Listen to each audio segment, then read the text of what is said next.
নমস্কার, এই মুহূর্তের আবহাওয়া সংক্রান্ত রিপোর্ট।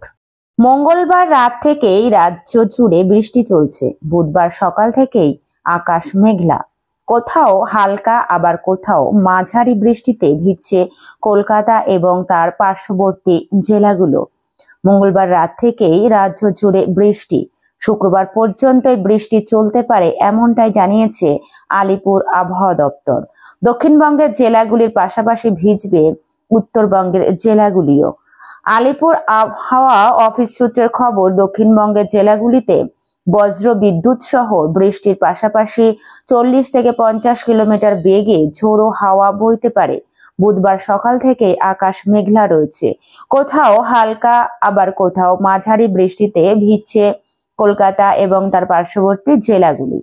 টানা 2-3 দিন বৃষ্টির ফলে তাপমাত্রারও পরিবর্তন হওয়ার সম্ভাবনা রয়েছে বলে জানিয়েছে আবহাওয়া দপ্তর। আগামী 2-3 দিনে রাতের তাপমাত্রা 2 থেকে 3 ডিগ্রি সেলসিয়াস কমতে পারে।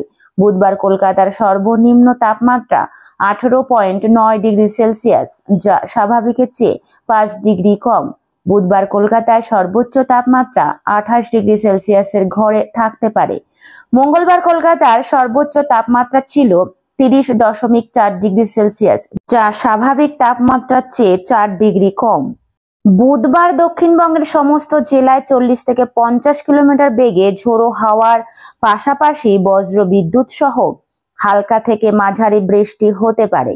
বৃহস্পতিবার উত্তর 24 পরগনা, বীরভূম, মুর্শিদাবাদ এবং নদিয়া জেলার কয়েকটি এলাকায় বজ্রবিদ্যুৎ সহ হালকা থেকে মাঝারি বৃষ্টির সম্ভাবনা। শুক্রবারেও হালকা বৃষ্টিতে ভিজতে পারে বীরভূম এবং মুর্শিদাবাদ জেলার পাশাপাশি দক্ষিণের উপকূলবর্তী উত্তর 24 পরগনা এবং দক্ষিণ 24 পরগনা জেলার কয়েকটি এলাকা। দক্ষিণবঙ্গের পাশাপাশি উত্তরবঙ্গের জেলাগুলিতেও বৃষ্টির সম্ভাবনা রয়েছে। বুধবার থেকে শুক্রবার পর্যন্ত হালকা থেকে মাঝারি বৃষ্টিতে ভিজতে পারে জেলাগুলি। আলিপুর আবহাওয়া দপ্তর সূত্রের খবর, শনিবার থেকে রাজ্য জুড়ে আবার তাপমাত্রা বদলের সম্ভাবনা রয়েছে।